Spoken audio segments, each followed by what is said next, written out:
Yo, YouTube. I'm back again. Took another break because of March Madness. It's not an excuse, but it is an excuse, but it's not an excuse. You know what we here with. The last video I posted was the podcast. This is episode 3. And y'all know I'm gonna enjoy, so y'all enjoy.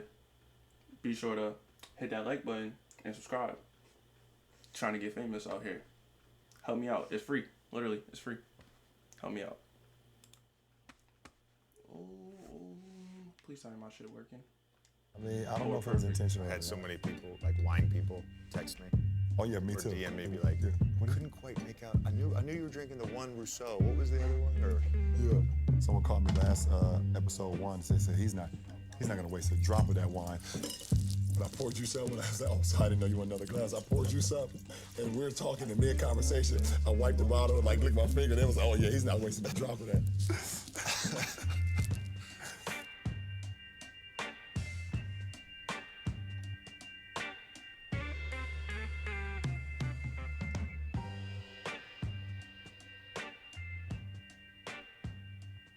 What plays he's showing us today? Welcome back to Mind the Game with LebronJames Let me turn it and up. me, JJRedick. This is episode 3. We're going to be talking a little bit about the evolution of spacing in the NBA during both LeBron's career and my career. We're also going to be talking about the evolution of certain positions, certain cuts. It's going to be a great episode. No, we have not upgraded to animation. No, we don't have a whiteboard yet. The whiteboard was sent to Los Angeles. I'm recording this in Brooklyn. So you're stuck with the paper, guys. A few key concepts I just want to review before we get to our conversation. Just as a review from episode 1, floppy is a catch and shoot play. It's very simple. On either side of the lane, there's 2 bigs. The point guard has the ball up top, and the 2 wing players are underneath the basket. The shooter can come out either side, make a play. In the context of this conversation, it's funny because LebronJames never runs floppy. So in this episode, we talk about corner splits. Wait, for real? Think the Sacramento Kings with Chris Webber and Vlade Divac as the passers, Mike Bibby, Peja, Bobby Jackson, Doug Christie, those guys as the shooters and cutters. More recent example was Rick Adelman when he was in Minnesota in the mid-2010s. Kevin Love, Kevin Martin, Ricky Rubio. That's what these guys ran a lot of.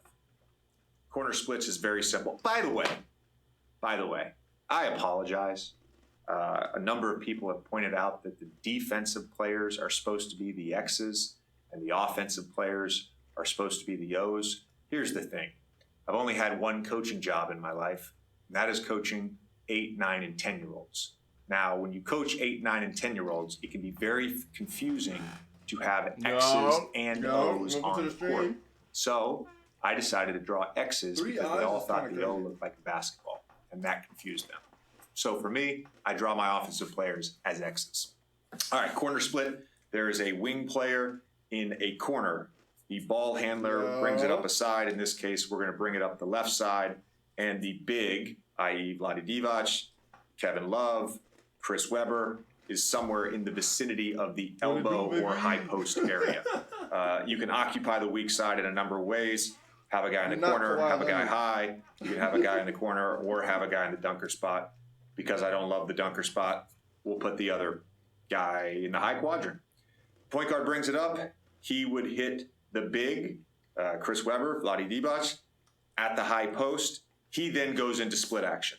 As a reminder, split action is just when 2 offensive players go to screen for each other off the ball. Yo! They can cut, they can curl, they can set a back screen or a rip screen. A rip screen is the same thing as a back screen. Oftentimes, again, the meaning is in the word. If I was to say, I'm going to go set a back screen for you, where would I screen your defender? The back. I would screen his back. That's the same thing as a rip screen.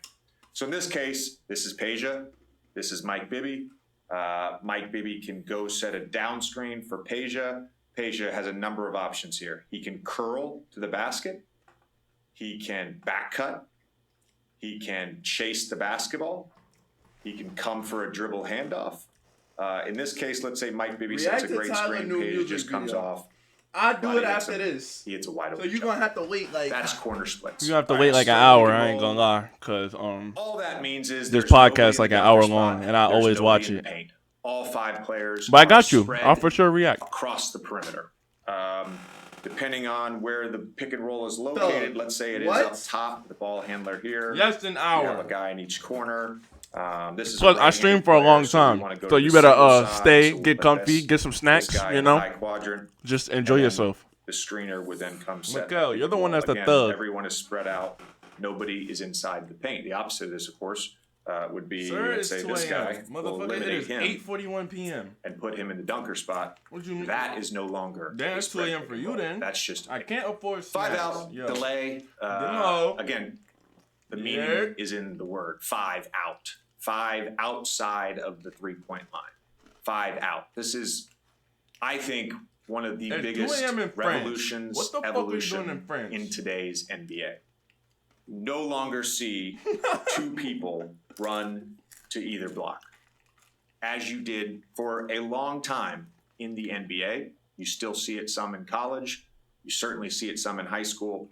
5 out is how most NBA teams play. Why are you awake if it's 2 a.m.? It's not necessarily a play as it is a set and a concept. Yo, did I get an ad?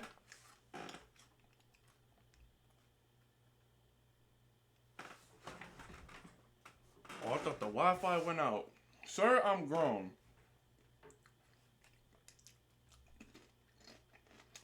What is grown? Technical difficulties. Don't know what the fuck just happened. Chat, how you doing? Grown. So then that makes me grown. Whoa. The video started playing back. Oh, that's why you said good evening. She said that?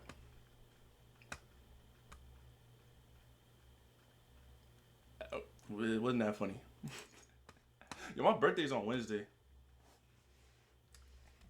I'm about to be 50. Sorry, nah. You get 2 guys in the corner. I ain't even paying attention. 1 guy on the wing, ball handler bringing it up, and then the trail guy who got the rebound or who took it out is running down the center of the floor. Okay? Within that, you can get to a number of options. You can play a step-up pick and roll here. You can run a stagger screen away. A stagger screen. How, bro? 2 players. A stagger. 1 screen, 2 screen. You can run away action. Away action, again, meaning is in the word. You go away from the basketball. You screen away. Like this. Boom. That's DeAndre Jordan screening for me. I lock him up. Brooke Lopez screening for Kyle Korver. Miguel, you say that. You will lock anybody up. A lot of teams love the confidence. Will hit the 5-man now at the top. Freckles. Cute. And then they will get into split action. Delay is just another name for 5 out. Again, because I've got a white piece of paper, not a whiteboard, I can't go over every single option out of this. But this is the essential idea of 5 out or delay. Okay, the short roll, this is one of the most important concepts in today's NBA. It's a big part of this conversation as well. Let's just go back to that spread pick and roll, okay? So within that spread pick and roll, what am I watching? The 5-man a basketball is player going talk to about set basketball. a screen retired for the ball handler to get to his right hand. And then LeBron's in here too. You'll see LeBron in a little bit. Is here. It's just talking about straight basketball. Strong side. I love basketball, so I gotta watch. Strong side, ball side. Is there? And I'm a basketball player, so. Is up in the pick and roll, and the I am a guards and the defender of the point guard. Okay, buddy. Is right there. Okay, but as you're not this 6 guy foot. Comes off, they put 2 on the ball. The short roll is essentially the area between, call it the restricted area and the 3-point line. So at any point in time, if you get the ball to the 5-man in this area, that forces a reaction. Is the video volume too loud? Now this guy almost always will pull over as the low man. He's the lowest guy on the floor. He's the low man. That's his responsibility to protect the rim. This guy, as we discuss, sometimes will drop here, and he will essentially have responsibility on these two guys. Once the ball is in this area, this is the short roll area, anywhere, again, between restricted and the three-point line. The short roll area is where today's big man makes plays. A lot of guys are not shooting necessarily right here. They're not short rolling to shoot this shot. They are short rolling to either shoot a floater, a la Jokic, appreciate it. to make this cut, this pass to this cutter, or to spray out to this man. Be louder than others. That's the short roll. Another concept we talk about is the slot cut. Just to be clear here, the slot is another word for the high quadrant. It's another word for the wing. In a spread pick and roll, the slot is considered the guy on the wing. You have the corner, and the two people in pick and roll. So this would be the slot right here. The slot cut is simply a timed cut. Let's say the ball handler turns the corner, the big rolls, the defense reacts. It's a timed cut out of this slot to get the ball in this area, the paint, the rim, whatever, go dunk the basketball. Now, you can also, let's say you're posting the ball here. You can have a slot cut out of the post. A slot cut is just a cut from this slot area. Facts. Thank you guys again for watching, for listening. LeBron and I have really enjoyed recording these episodes, talking basketball, and I hope you guys have learned something and enjoyed it as well. Appreciate you. This is episode 3 of Mind the Game Evolution.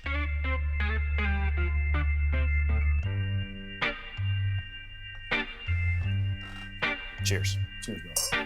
Bro. Very much enjoyed the first episode. Y'all ever do what it do when I'm gonna ask you a question. and y'all do it, And we can edit this out if need be. This is just, I just want to get the conversation started this way. That's great. Because we were just talking about young guys.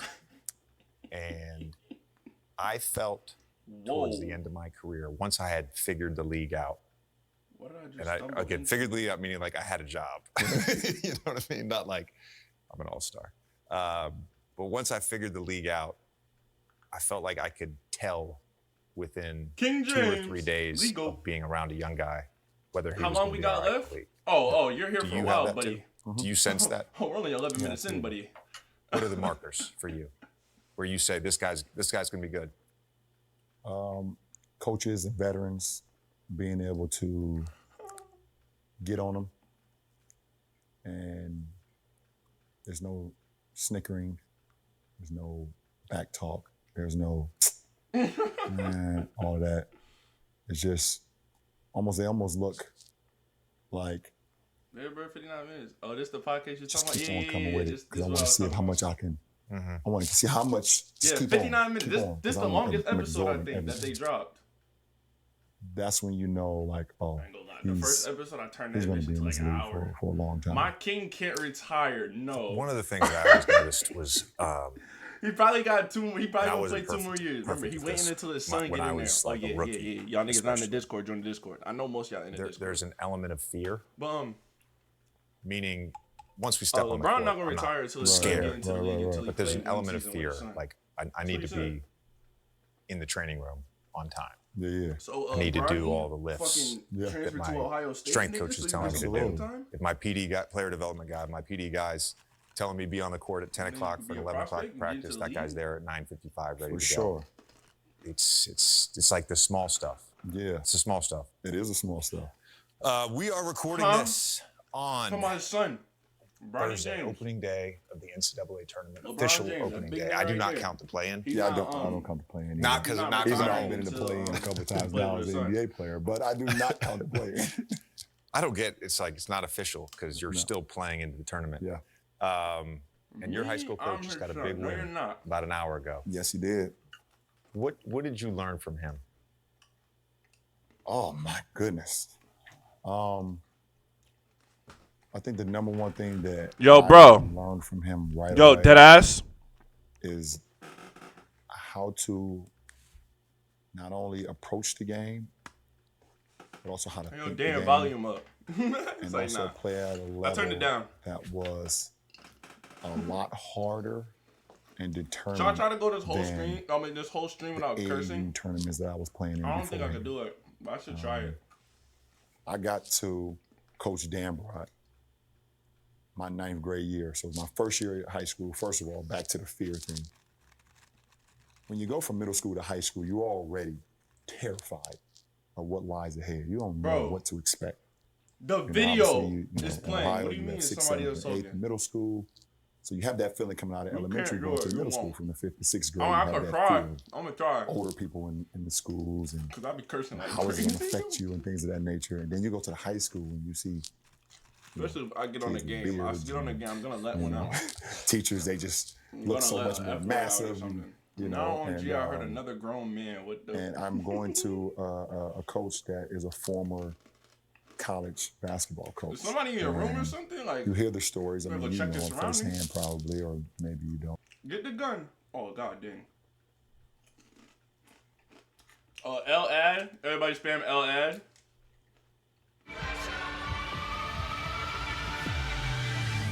Hold on. It's only a kick. Okay. The fat LN. Technical difficulties. Just gonna let all y'all know now. If you don't want no ads, you know you could sub up. Like it's only like a couple dollars. But like if you don't want no ads, you could sub up to me type shit. Bro, it's not the watch, it's the damn video. That's not a curse word. I don't care.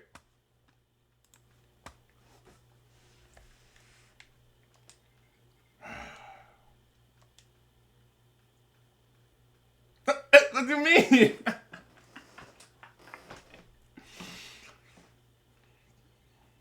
What you mean by that?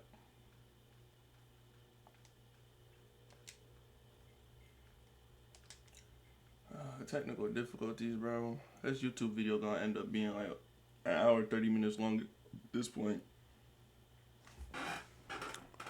So you saying that I shouldn't do this type tip? Like I shouldn't do this at all? Hey, what's up with the what, bro? Oh my god, bro. Oh, I'm gonna go insane. I think we're back. Kids with beards. We're here. You know, teachers, they just look so much more massive, you know, and But my controller, it's not, YouTube is not loading. Okay. L reaction. Oh my god. What you mean relax? And I'm going to a coach that is a former college basketball coach, and you hear the stories. I mean, you know them firsthand probably, or maybe you don't because you were great. So maybe I have to do everything. But you know, I heard the stories of like 5 a.m. wake ups to go run the mile, or This was your high school coach? This is my high school coach.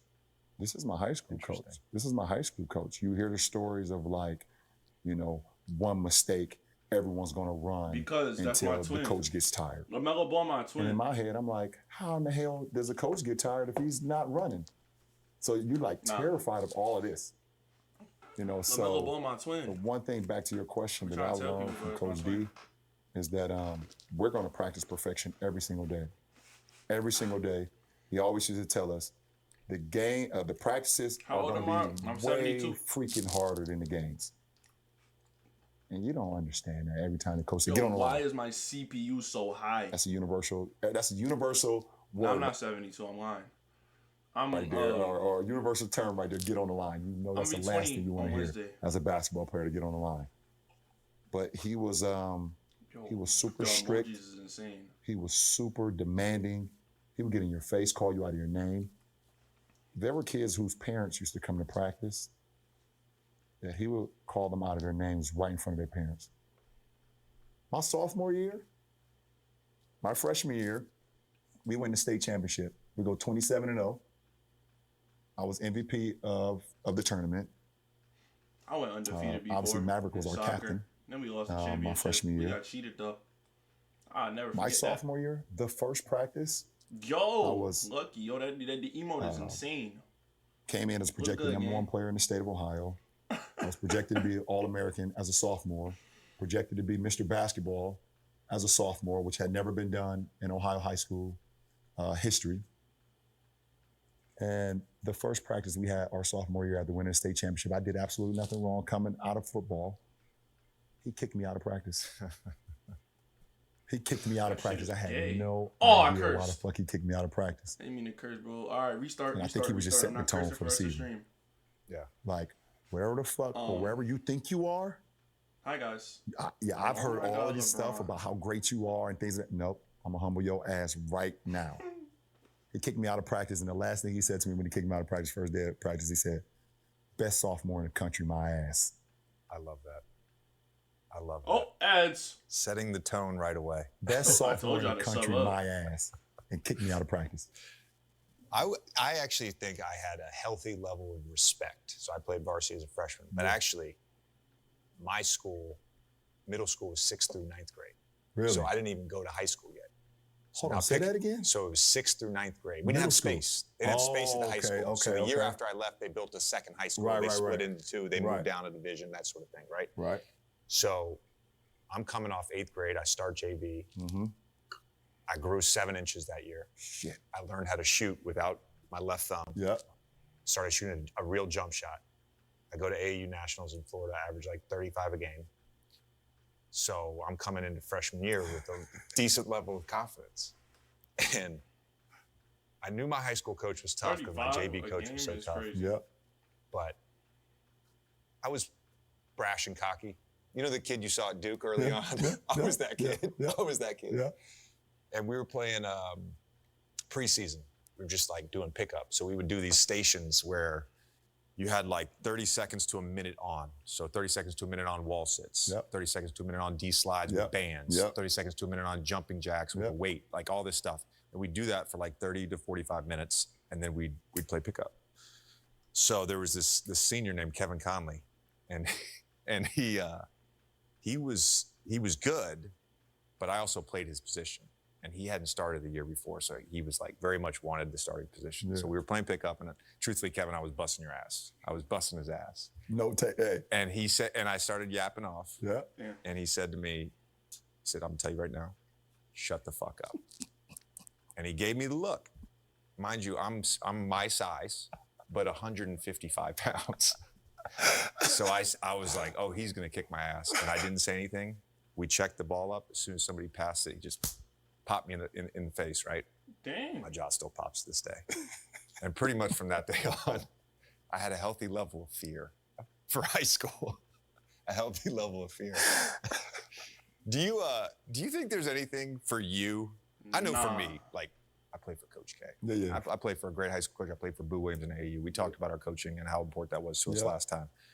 Do you think for you there was anything transferable from what you learned in high school to what you had to do in the NBA, especially early on? From a coach's perspective, or just from on a the player? court? On the court, being a player on the court. No. Totally different game? It was a totally different game, but the nuance and the fundamentals and, you know, the things that was being taught to me as an 18-year-old, I kind of had already knew a lot of that shit.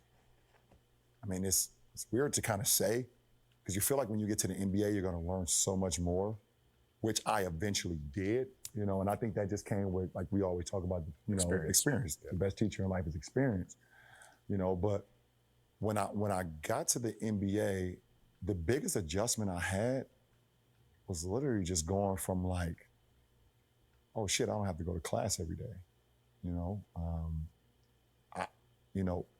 I'm going from 27 game season to now 82. So like, oh shit, like after 27 games in the NBA, you know, around about 32 games, I'm exhausted.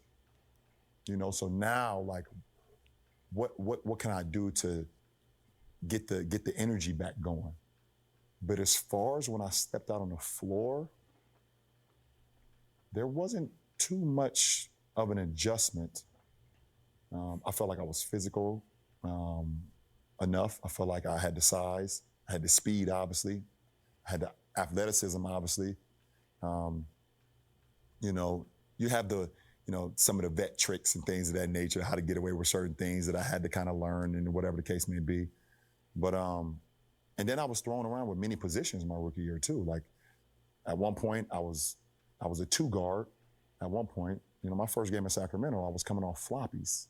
Oh, we'll get to that in a bit. Yeah, you know? We'll get to that in a bit. Yeah, and then next you know, we make a change or whatever. Now I'm the point guard. It's like, you know, which is one natural position for me, but also not a natural position. Like I love to pass the ball.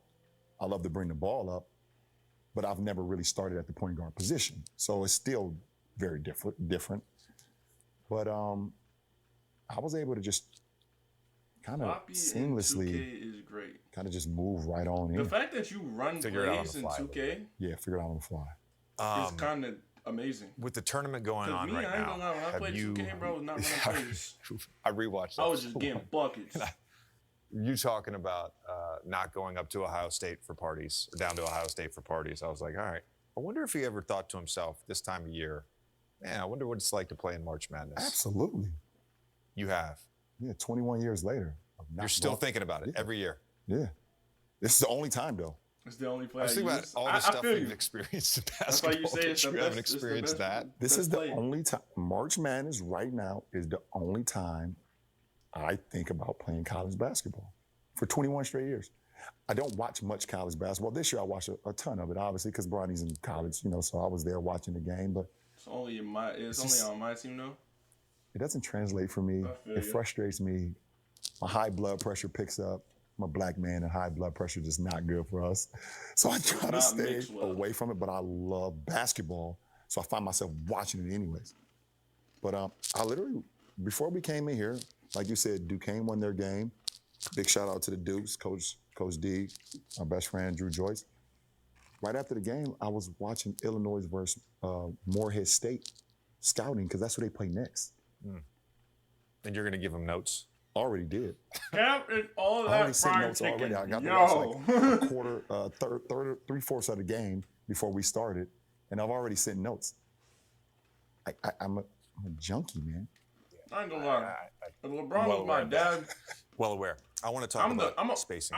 If LeBron was my dad, I'd be the number. I would be the number one player in the nation. Do you specifically remember your I swear to God. First 2 baskets of your career? I remember my first one. Okay. My Bronny not the first number one basket player was in the coming off a nation. floppy I would action, be the number one player in the and nation. I faded to the corner. Son. I swear. By our bench and received the ball over the top and hit a 17, 18 footer. First of all, it's hilarious that you were running floppy. It's hilarious. On that one, you came off and took the one dribble baseline, and C. Booz, after he set the screen, kind of backed up into the pocket around the elbow. Yep. So there was like space, a little space. On the second one, you came off the other side and curled, and Ricky Davis hit you at the elbow. And I had the screenshot on my phone. Vader. And it's Z on the left block, C. Booz on the right block, Darius Miles spotting up from about 17 feet at the right wingish, but not really space. Not really space. And then Ricky Davis is just standing there at the top of the key. It's like there's about 8 or 9 people. All just right there. Yeah, right there. And then you drove back and hit a little fallaway going left. Yeah. When did you start to feel like the spacing was changing in the NBA? That's a good question. I'm trying to think. I think the spacing started to change in the NBA. I think Stan Van Gundy had a lot to do with it. You know, now that I think about it, I'm thinking because I was in the East, and obviously, they had a lot of spacing. Miguel, I see you don't got a sub no more. Can you do me a favor? It wasn't a lot of spacing. Maybe they just had some shooting. Obviously, never mind. I'm too shy to say it. Say what? Page. You gotta say it to me privately. They ran corner splits. Yeah, they run corner splits. They, Vladi, could play the elbow, could play the corner, could hit the, the 3 He at said times. that, right? He said that, but out of nowhere, bro gonna end up, subbing up and gifting. Watch. I believe Stan with Dwight, kind of in that 07, 08, 09 kind of range, they started to change it a lot. You know, I hadn't seen that much space because I played against the Detroit Pistons, and obviously you had Rip on his floppy down action, you know, flying off the floppy down or the two chests or whatever the case may be.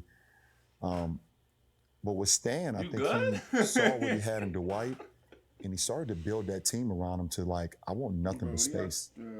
You know, and we saw that. We saw it when Rashard Lewis got on that team. We saw it when Hedo Turkoglu got there, you know, and then added Jameer, you know, and added just a bunch of space. No, you're not as, helping. you Yo, as well, what is going on? I'm confused. Yeah, you know, it took a Say while it. to use your Say superpowers. I tell you that. It took a while for you to use your superpowers, or them to use your superpowers for the better of the team. But is it? You know, bro. You know, even when Ray Allen was on Boston, you know, in 08, it still wasn't a lot of space out there. Short. KG Nah, was posting facts. up. Rondo was not a shooter. Rondo was not a shooter. Tony Allen wasn't a shooter. Right. You know, PP was playing two bigs. Yeah, PP was a 3-level scorer. But they were playing two bigs a lot of times. Two bigs a lot. You know, if it was KG and Perk or KG and Big Baby or whatever the case may be. You know, Detroit was still playing two bigs even when Ben went to Chicago. You know, they brought in Chris Webber. You know, so they were playing two bigs as well. You know, I feel like, you know, Miami was still playing two bigs. They was playing Shaq when he was there, along with Udonis and Zoe when Zoe came back. I feel like Orlando, man. Orlando kind of was the first. I want to say the first because they're obviously I think the precursor was definitely, in my opinion, the Suns. Right, yeah. The Suns were the first with D'Antoni and Steve Nash, Marion at the 4, Amari at the 5. But Marion wasn't a spacer either. But he was so athletic and had so much speed that he created space. Yes, you know. We're gonna get to this. Pace. They're gonna get to this. Yeah. Whoa. Yo, Pandoves. Yo, Pandoves. Yo, what's good, gang? Thank you for the 20 bits. Let's go, bro. What you doing, gang? What's up, bro? What's up? Now, Mikkel, what did you say? Kendrick Perkins makes me feel like LeBron when I see him play. Yeah, Kendrick Perkins is terrible. You're cute, not gonna lie. It's hard to watch this video because you're distracting me. Oh my God. Chat, I'm him.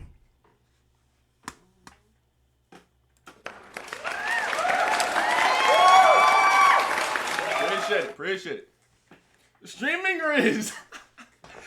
Can't stay for too long. Had to show some love. I appreciate you, gang. You know as much love around here. Appreciate that for real, Pandos. You ain't even had to do that for real. Yo, what's up with those emojis? Like, what's going on? Play the song. What song?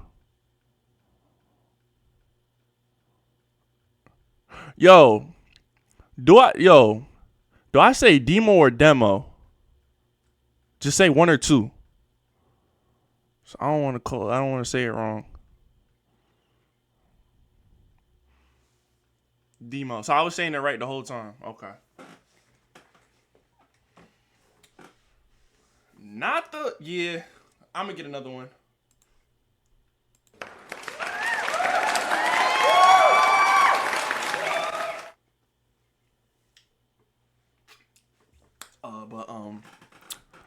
I need you to focus on the video before I turn my face cam off.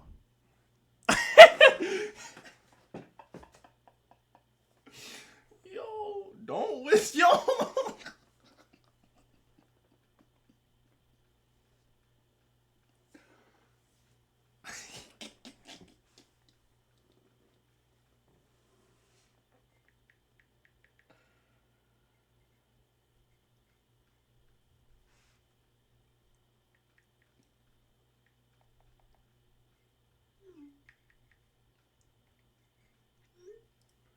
Bro.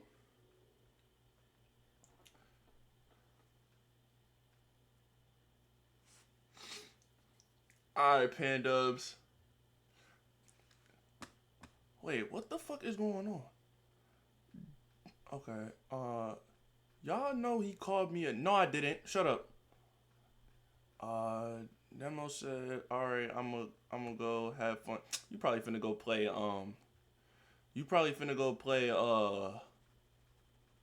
Call of Duty. You sweat. That is insane.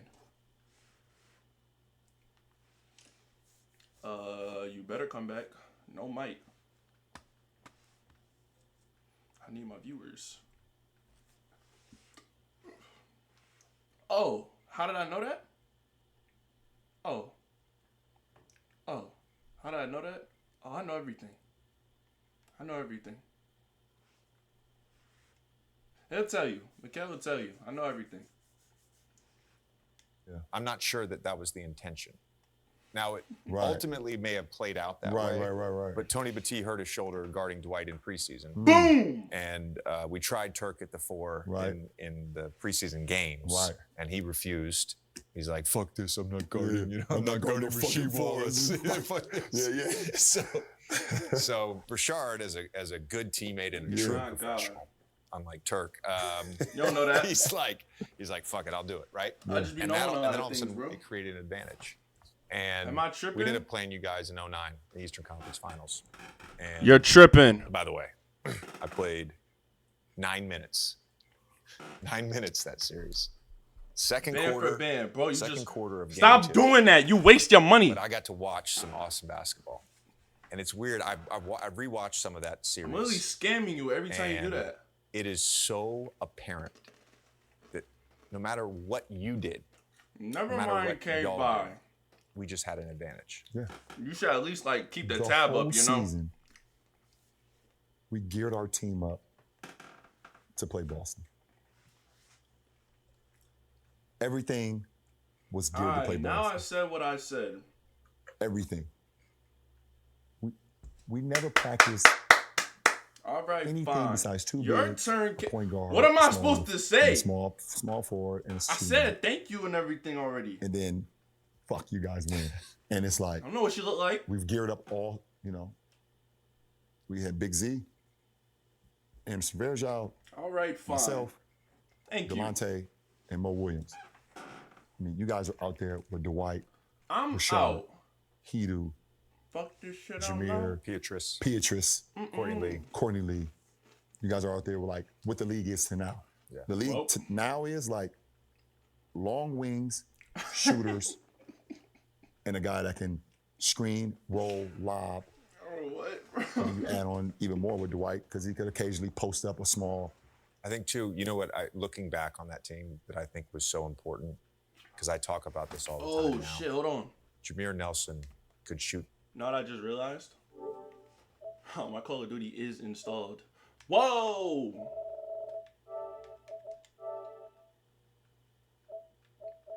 Yup, it's installed. Does she have South African friends?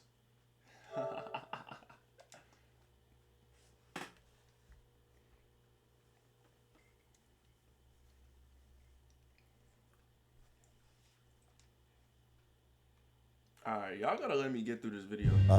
No cap. You guys are out there with like what the league is to now. Yeah. The league now is like long wings, shooters, and a guy that can screen, roll, lob.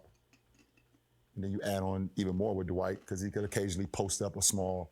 I think too, you know what, looking back on that team that I think was so important, because I talk about this all the time now. Jameer Nelson could shoot threes on pick and roll. Yeah. Mikhail, how you feel about that? It's an important thing. It is a very important thing for many reasons. First of all, it unlocks everyone's offensive game. If you can shoot threes off the dribble, it unlocks your game, right? Absolutely. But also just for the offense. Now all of a sudden, you're forced to make a decision in a Jameer Nelson, Dwight Howard pick and roll. Hedo Turkoglu. Yeah. If you decide to go under him because you don't want him getting to his right hand, you have to make a decision now. He's going to shoot. He's going to shoot a three. He's going to shoot it. So we would run that angle pick and roll. Yep. We'd have a shooter in the left corner. Yep. Turk going to his right hand. Yep. Dwight rolling, and two shooters. Where that baby kid? Where's the help? Yo, because Dwight's going to bury you. No, I can't. Hit you with I can't. elbows. Not yet, Mikhail. Mikhail, after this, because remember, I'm fouls recording a with YouTube elbows. video also. I'm recording a He's gonna YouTube dump video you in also. the I lane. don't want to get copyrighted. This is like super duper man Dwight at the time. After this? I rewatched After Game this? 5 the other day. Best believe I will. I've never watched the series, by the way. You haven't. I'm very curious to get your thoughts and what you remember about that series specifically. Because this is what I remember, and I was like, I'm gonna go watch. I'm gonna play one song. 4-2. Miguel, pick a song. Pick a Baby Kia song, and I'm gonna play it. Yeah. Oh, yeah, I didn't talk to the media. Pick like the dangerous one. I was pissed. I took a Not shower. giving the same energy back. For what? Yeah, I was pissed. Game 5. How many was watching fucking the fourth times quarter. Do I gotta say Literally I don't offense. fucking know match up. what she looks The first like? Y'all part about of to make me the crash out fourth live on quarter, stream. You had, I'm about to two actually bigs, stop this dunker shit spot, and you did blast dunker Baby spot. Kia. You had Mo or Delonte. At one point, it was Wally Zerbiak spotting up. Yeah. And he would post up Mikel Petrus at like 19 feet and then try to go one-on-one. It was really interesting to watch that versus spread pick and roll with shooting and spacing. Yeah, it was like, really interesting. Like, and by the way, how the fuck is he functioning with by this? the way, this is not like a knock on Mike Brown at all. Right. Like, I'm not saying that. It was just what we were doing was so different at the time. Yeah. And it wasn't like the next year everybody's like, oh, we're going to try to emulate what Orlando did. Right. 2011, I'll never forget this game. We played Game is game unless they are against the minor. Minnesota Timberwolves in our new arena. Good thing That's you when we said had unless Ryan they are Anderson minor. and 'Cause I was about to say, yo, broski. And we would get to our spread pick and roll, and it didn't matter where Ryan or Richard was. They would tag Dwight. That's with Kevin Love, disqualification. 4-man. No matter where he was. No matter where he was. So if he's the high guy He's taking him all the way to the rim. on the double side, they're tagging him at Knock the rim. down. And Ryan and Richard are just sitting there teeing him up. It's bizarre. It's super bizarre. I'm not going to gas you up. I'm going to say one thing, though, real quick. You averaged 38, 8, and 8 in that series with that offense and that spacing. With no space. With no space. With no space. It was wild. It is wild. To think back on, like I said, I have not watched that series since it happened. And to think that I damn near averaged 48 and 8 in a series with no space is, and I obviously, if I caught a good heater, I could make a couple threes in a row, whatever the case may be. But that wasn't my thing. That wasn't That's my how I thing. feel I lived in the when paint. I was in high school in gym class. You didn't have your signature move No in? I didn't have spacing. my signature move then. No. Carrying I was my not. team. I was not a disciplined Tight jump stick. shooter at that point in time. Interesting. What do you mean by that? If I was, I would shoot fadeaways for no reason. I would be off balance for no reason. I would make shots more difficult for no reason. And I envy guys that can go straight up and down or could like shoot the same shot every time. You are so And right. it was just discipline. I was so You are athletic so right. that I could will Miguel, myself. you understand? There's like sometimes there's like old clips of me that Yo, Miguel, you understand how many offers I was supposed to have? If I had a different coach, a coach that actually reached out to colleges, I would have had offers. I probably wouldn't even be streaming right now. I probably wouldn't even have started Twitch if I would have been playing college ball, which is crazy. It is crazy. I watch or come across my timeline on social. Yeah. And I'll Well, be like, hey, hold on. Bro, it's okay. I Yeah, don't see the forget to clips follow on the the socials. No. I don't We just go all- online and look up LeBron James highlights. I'll be We watching my all own watch our own highlights highlights all on the YouTube. time. LeBron. I'm telling you. You've never gone on YouTube? Yes, I have. Of course I have. I said from time to time they come through. Of course I have. Especially, oh, by the way, the number one reason I you do should've that tried out is for when you real. hit like a little I snap or told you. whatever. Didn't Like, I? where's my game? Did I not Where's tell my you to game try out? Oh, YouTube is the perfect place to find your game. March 2018 at Charlotte. 27 points. I told you to try out, I believe. Let me see my game. Yo, Absolutely. check. I just won some more money today. Mikel, you see that? That's all green. That's all green. Another one. All green. Hey, baseball's the way if y'all want to make some money on Underdog. I'm not sponsored.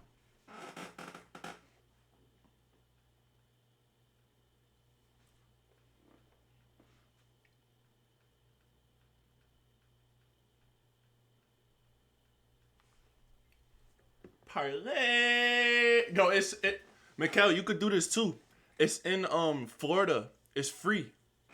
Like it's free to play. It's free to play. So you can win You can win some money. It's free to play. Like, you don't have to put no money down. It's straight like the pick'ems and stuff, and it's free to play. Like, I literally, bro, I will send you the picks I do. I will send you the same ones every day to help you out if you want. No bullshit. For sure. We've all done it. When you guys, I remember how it used to be like you had to like bet $5 and stuff. The conversations. Yeah, I'll send you the link. I'll send you the link about his role, but also it's an app. It's an app. the It's just an decision to sort of move him to the 5. Which remember how I used to have to put money in? No, it wasn't. You don't gotta do that no more. Like, was there pushback on that at the time? Do you remember? Like those conversations. I've been doing it every day. I made like $32 so far. I know UD was there. Yep. Joel Anthony was there. Yep. My first year, Big Z was there, and Big Eric Z Dampier. and Eric Dampier. Yeah. I'm gonna tell you when it all changed. You can't beat nothing that's free and that's giving out money. Obviously, my first year there. That's just amazing. Even if great it's just basketball, a little bit of went to money. the finals, losing the finals. I play like shit. Spo is the reason why we were a better team and our team was more assembled properly. That summer, he went to Oregon and hung out with Chip Kelly. Oh, interesting. Chip Kelly? He when we lost to Dallas, he went to Oregon and hung out with Chip Kelly and learned the spread offense and tried to figure out if he could translate that to basketball. And don't know the super conversations that him and Chip had, but I know when he came back to us, he knew in order for us to reach our potential, one, I had to be fucking 10 times better than I was in that previous June finals. But Chris Bosh had to go to the 5. And CB being who he is, there was no pushback. There was no pushback. He knew in order for us to reach our potential that CB would have to go to the 5. And we had to spread, he had to start working on his corner 3 faithfully. Every day after practice, corner 3, every day after practice. We're gonna post you up, we're gonna get you your elbow catches. The offense gonna run through you at times. But in order to bring, the Tyson Chandlers out of the paint, in order to bring the Roy Hibberts out of the paint, in order to bring Tim Duncan out of the paint at times, in order to bring Kevin Garnett out of the paint, you gotta hit these corner 3s. You gotta at least be a threat. And Spo knew it. He had that vision. He went and learned. He said, the way I coached in that finals versus Dallas, unacceptable. I told myself the way I played, unacceptable. And he came back with vengeance, and I was locked the fuck in from start to finish. But it was Spo. I got a question about the Bosh spacing, but because you just said that, was that the low point for you in your career? Oh, for sure. 2011. The lowest. Yeah. Yeah, the lowest. Yeah. The lowest. What is the Bosh spacing? What did that sort of unlock? I'm curious. Like, what were the actions? What was the 2-man game? Yeah. What were the reads? The cutting. Slot cut? The slot cuts. The slot cuts. The slot cuts. It unlocked the slot cuts. It unlocked exactly what myself and D-Wade thrive on. Dribble penetration, slot cutting. Pick and roll happens, you tag, slot cutting. Yeah. It unlocked all that. And we all know how great D-Wade is on the baseline. It's hard to cut behind the defense when X5 is standing there the whole time because, the offensive 5 is there. So, you hit me on the pocket pass now, I get the pocket pass from Chalmers or from Norris Cole, and now Bosh is in a strong corner. Are you going to leave him or not? If you do, he's going to tag you. And if not, when I roll, now you got X3 or X2 tagging on me on the roll. And 9 times out of 10, that guy that's playing the elbow that's supposed to X to the corner, he's Xing out to the 3-point line, and D-Wade's slashing right behind him. It unlocked so much for our offense. And it gave myself and D-Wade in transition, we had this thing called the Mack truck lane. So basically from the block to the block. So say, for instance, we sitting on the free throw line. Yeah. You got one block on one side, one block on that side. I can picture a basketball court, yeah. We're doing it for the viewers. I'm not questioning JJ's expertise. No, I know what you're saying. First day of training camp, we had that whole thing taped off. the bigs were not allowed to run in between the Mack truck lane. From the first day of training camp all the way to game 1. Prohibited. You're not allowed to, and if I'm bringing the ball up and the big is behind me, he can't cross the court. He has to run wide behind. This is all, Spo is like, he's that damn good. Some Twitter sleuth will correct me on this, and I will accept it if I'm wrong. But in my mind, when I think of 5 out or delay, I think of the Miami Heat with Chris Bosh. As maybe it wasn't the originator, but the first time I'm like, oh, this is different. This is happening. Was the Miami Heat with Chris Bosh. Yeah. And sure. It changed everything. It changed everything. Changed the whole team. Then we added Ray. Shane. Added Shane. Added Mike Miller. We added the spacing. And CB could pass. He could rebound and push. There wasn't many 5s at that time that was rebounding and pushing the break. You see it all the time now. Right. You see Bam. Bam does it. Bam does it all the time. Yoke, of course. The MVP of the league. Jokic does it. It's like CB was pushing the break. Okay, if he ain't have nothing early in trans, boom, right to a DHO. Second side, swing. Like, he was just smart. But, I mean, obviously, when you move from one position where you're so dominant, you think of CB in Toronto where he mainly played the 4. Almost probably 95% of the time played the 4 and averaged 25 and 10 or 12. The ball exclusively went through him in the mid-post. Every single time. On either block, really. Yeah. But it's remarkable that he changed that. Yeah, he changed that. The slot cut. Can you explain the timing, the play, how it works? We actually... Because by the way, it's now part of every team's vernacular, and every team runs it now. It becomes programmed into everybody's reads in pick and roll. Yeah, and it used to not be a live cut. I go back and watch college basketball, and there's so many fluff cuts or cuts that don't do anything. It's like, why are you making a cut towards the basket and you're not even looking at the damn ball? So my team used to do that. Cut, no cap. I started to make the slot cut when Mike Brown took over for us in Cleveland. We actually used to have a play. When we got Mo Williams was one fast, quick motherfucker off pick and rolls, and another guy that could shoot the 3 off the pick and roll. We would run angle. Mo Williams would have the ball left slot. We would have a shooter in a strong corner going same side as him. And either Verjao or Z come set the step up.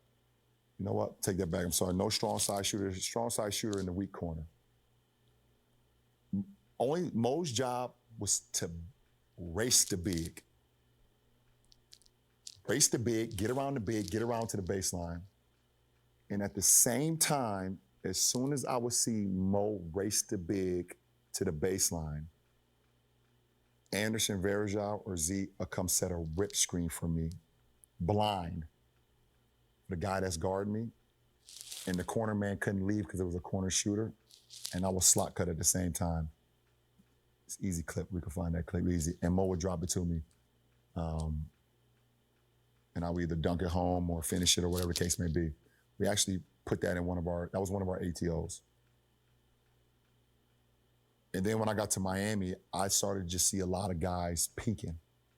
A lot of guys with D-Wade had a ball. Obviously, he attracted a lot of eyes. He's a driver, whatever the case may be. Instead of me standing out and shooting threes, which at times I wasn't always comfortable with shooting threes, I would see guys peeking, and as soon as I would see my guy turn his head, I would slot cut. This is part of the reason it's really hard to guard spread pick and roll. Yep. And we'll put the clips up as well. But if the X's here are the offensive player, right? Correct. And you're running this angle pick and roll. Correct.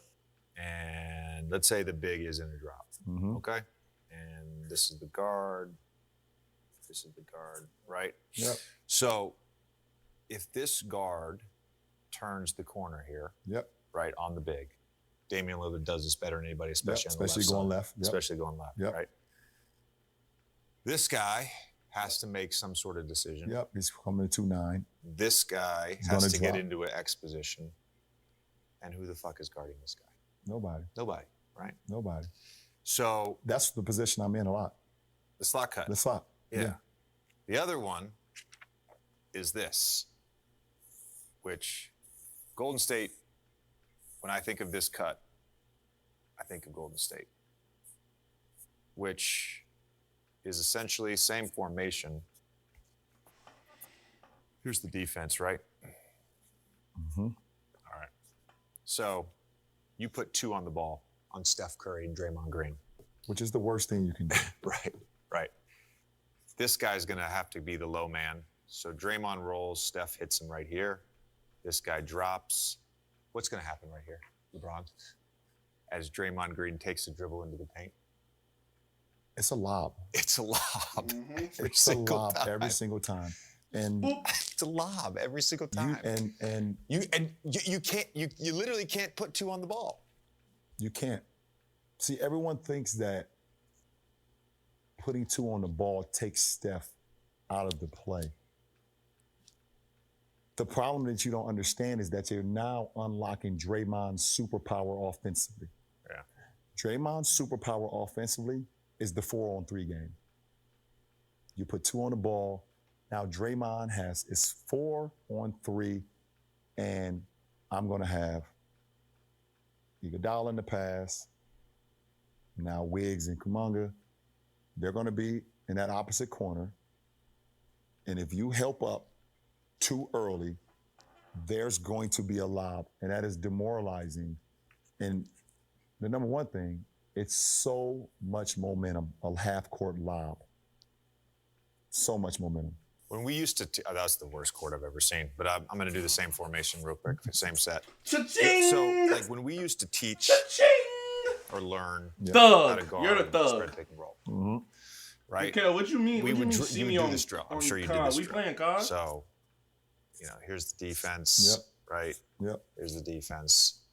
And as this guy comes off, Yep. the low man pulls over. Here's the basket. Yep. The He's low the man big, pulls most over. important This guy guy. drops. Yep. And the drill was always this. This guy, the ball handler, would skip it corner, and you would literally X make out an and X. get back. There's an X. Yep. But nobody does that anymore. Yeah. They hit the short roll. Yeah.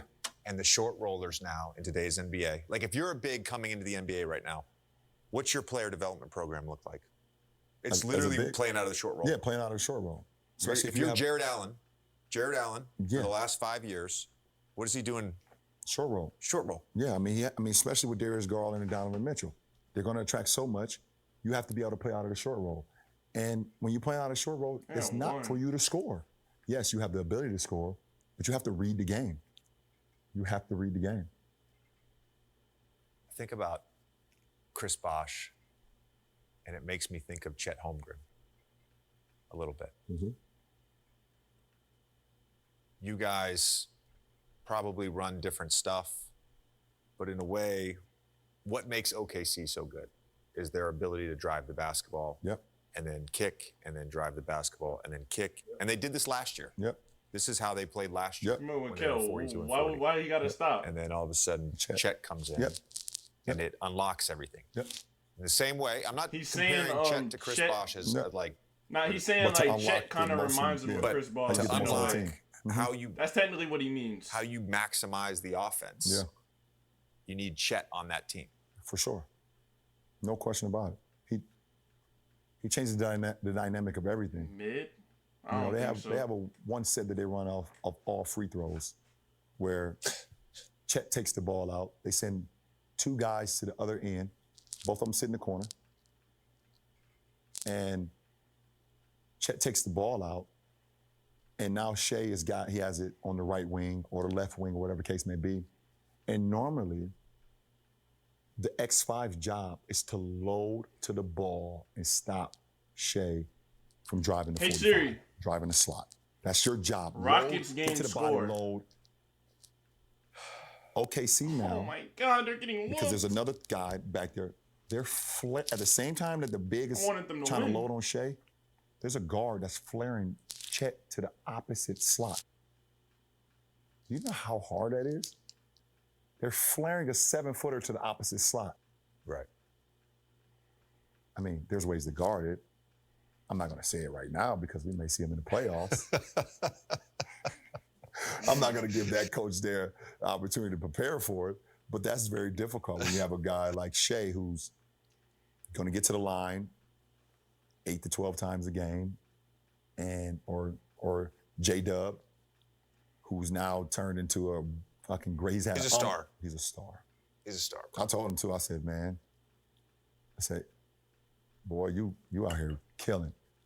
He's like, man, I had a hell of a summer. Because he came to me and said, you know, my younger brother played against Bronny last night. Because his younger brother goes to Colorado. Yeah. Cody. Yeah, Cody. And I was like, I said, that's crazy, man. Yeah, I said, man, hey, keep going, bro. You killing this shit. He was like, man, I had a hell of a summer. He's one of those guys. He's right now. Not many holes in his game. Right. He's pretty damn good at nearly everything. Yeah. He's one of those guys. You know, he's 22 now, I believe. 23. That's it. It's like in 4 or 5 years, you're like, oh no, that guy has no holes in his game. Yeah. Zero. Yeah. Zero. I want to, before we talk more spacing, I want to touch on one last thing with the Heat. And that is,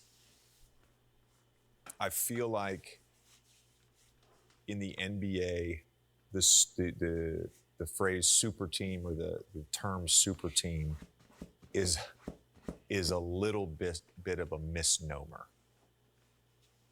Because Warriors. you can have a big three, right? You still need 4 or 5 ancillary role players Absolutely. who star in their role and then complement the stars. No question about it. And it doesn't work. It doesn't work unless you have those guys. And you've lived it multiple times. I've lived it. I mean, obviously my first year in Miami, yeah, we had a big three. And everyone said it's a super team this, super team that. But we had to build our team around all minimum guys, which was still okay, but we didn't fill out the complimentary guys enough. Yeah, we had Rio, we had Udonis, you know, but we didn't have enough as far as enough complimentary guys to actually make it all work. And we still made it to the finals. And we still probably should have won the finals, but I still give credit. Listen, it is what it is. You win and you lose, and we lost. Just know Dallas was fucking good, and they hit a stride at the right time. Dirk was unbelievable.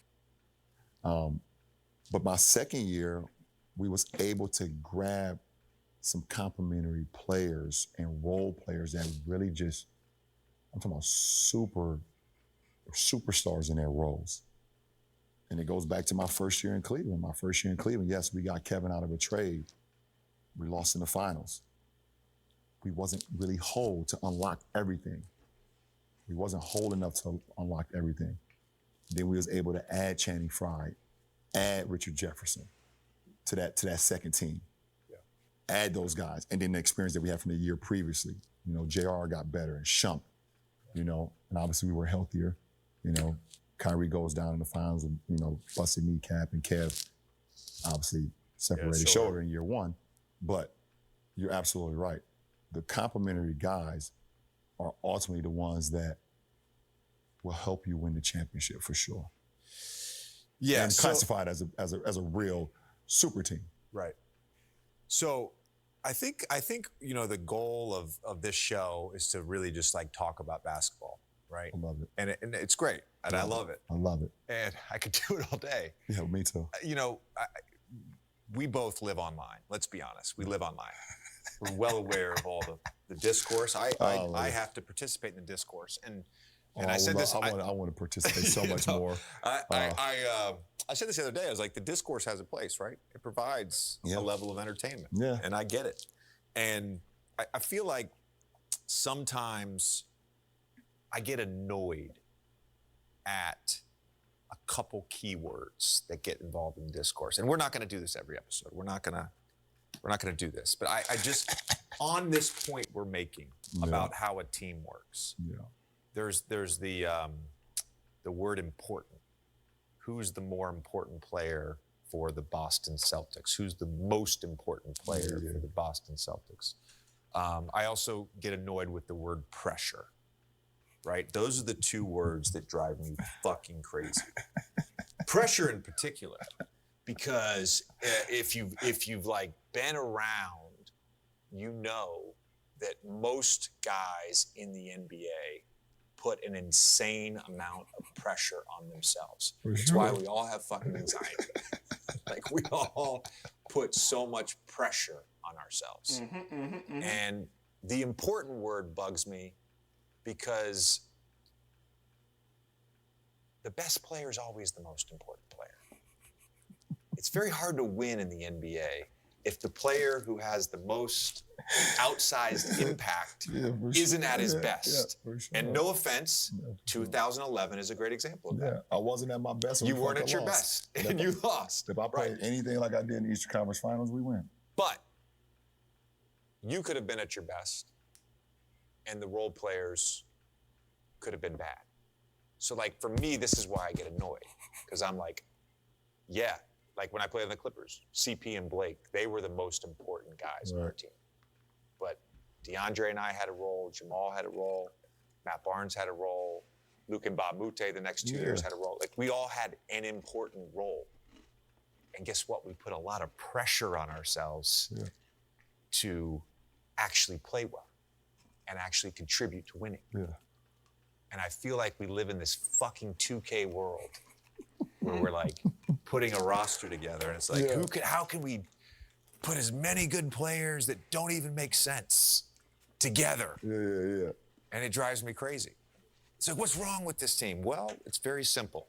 Basketball is a very organic thing, and the players and their skills have to complement each other. And Chris Bosh is a great example of that. The sacrifice to figure out how can my skills, and maybe I have to develop some of those, you mentioned the three-point shooting, how can I figure out how to complement? It's going to make me better, it's going to make LeBron better, it's going to make D. Wade better, and it's going to make our team better. And that's basketball. But that also comes from to go back to episode 1, basketball IQ as well. Him having the basketball IQ and the knowledge of saying, I could still be in Toronto averaging 25 and 12, but I didn't come here for that shit. I came here to win championships. And we fucking lost in year 1. What can I do to complement my teammates, and what can I do to broaden my game out to where we don't lose in year 2? Fucking talk about growth mindset. And everyone's talking about, Chris Bosh was this before that. No one ever asked Chris Bosh about how he feels. Everyone just speaks for him. No one asked him how he feels. He knew he was making a sacrifice. We all knew we was making sacrifices. But we knew what the fuck we all came together for, and that was to win championships. Get a championship. Yo, Mir. What's good, Mir? No, for sure. Swing. Okay, drive the baseline. Okay, boom. I'm tapping the box. Reverse the feet. Throw it back out. Okay, now I'm back. Okay, when we drive from the slot man, you come, drive from the slot. Guy drops down. He peels. How you doing, Mir? Crack the big, throw it back out. Now we back out. Like simple things like, bro. You want to be assistant coach one time.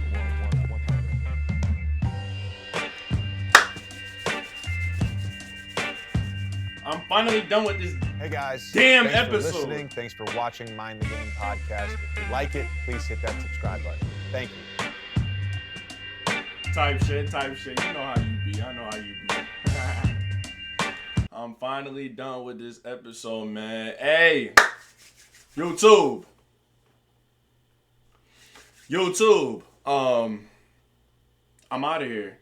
And everybody go sub up and like up the video and comment. But I'm out of here.